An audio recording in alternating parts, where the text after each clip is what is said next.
We spot you. আজকে আছি বাংলার সবথেকে বড় বিয়েবাড়ির হাড়ির খবর নিতে, আর আমাদের সাথে আছে কর্তি দীপা। দীপার কি খবর? আমার খবর তো খুবই ভালো, দৌড়চ্ছে। তোমার কি খবর বলো? অনেকদিন পর দেখা, দীপার সাথে বিয়েবাড়িতে কতটা দায়িত্ব নিতে হয়েছে? অনেক কিছু ডেকোরেশনে কিছুটা দায়িত্ব নিতে হয়েছিল, তার সঙ্গে পরিবারের অনেকেরই কিছু কিছু দায়িত্ব ভাগ করে দেওয়া হয়েছে, যেটা হয় বাংলার সব থেকে বড় বিয়ে বাড়িতে। একার উপর তো দায়িত্ব কারোর উপরই ছাড়া যায় না, ভাগ ভাগ করে নিয়েছিল, তো প্রত্যেকের দায়িত্ব পালন করেছে। আর আলটিমেটলি বিয়েটা কার সেটা কিন্তু এখনও জানা যায়নি, আর সেটার জন্য অবশ্যই স্টার জলসায় পর্দায় চোখ রাখতে হবে। এইবার কি বলো তো, এই পরিবারের সবার সাথে এই যে একটা দিনে আলাপ হওয়া, মানে অনেকের সঙ্গে আলাপ হয়নি, আর এটা নিয়ে আমার দ্বিতীয়বার পরিবার অ্যাওয়ার্ড। তো খুবই ইন্টারেস্টিং ছিল, প্রত্যেকের পারফরমেন্স ছিল কম বেশি।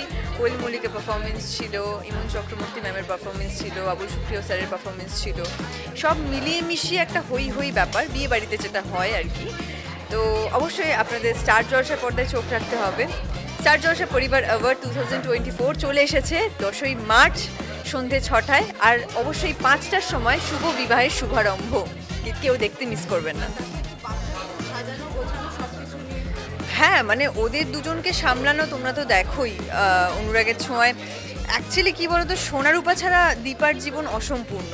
তো দুটো মেয়েকে নিয়ে, দুটো মেয়েকে ঘিরে সব কিছু, ওদের আনন্দটাই দীপার জীবনে মানে অনেক বড় একটা পাওয়া। ওদেরকে আনন্দ দেওয়াটা দীপার কাজ। তো অবশ্যই ওদেরকে নিয়ে তো ডেফিনেটলি খুব মজা হয়েছে, আমরা খুব মজা করেছি। সব পরিবারের ডান্স করেছি আমি, একদমই। আমাদের খুব ভালো ভালো পারফরমেন্স আছে। একদম বিয়ে বাড়ির বাইরে, এক্স্যাক্টলি।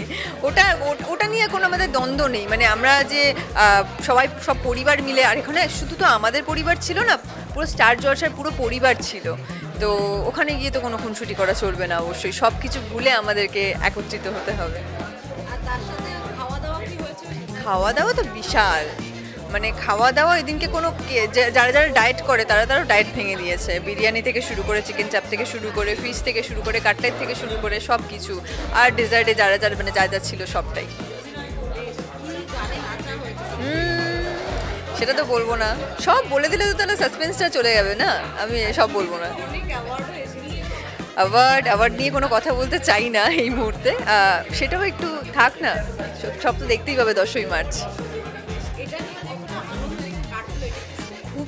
খুবই মানে এই যে তুমি বললে অ্যাওয়ার্ডের কথা, এই দিনটার জন্যই না আমরা সারা বছর পুরো পরিবার অপেক্ষা করে থাকি। তো বেসিক্যালি যেটা হয়, আমাদের এই পরিবার অ্যাওয়ার্ড যেটা হয় বছরে একবারই তো হয়। তো এটার জন্য যেহেতু আমরা সবাই অপেক্ষা করে থাকি, অনেকে অনেক আশা নিয়ে আসে, তো সেই আশাগুলো যখন পূরণ হয় ডেফিনেটলি খুব ভালো লাগে। তো সব মিলিয়ে একটা আনন্দ উপভোগ করে আমাদের কেটেছে পরিবার অ্যাওয়ার্ড।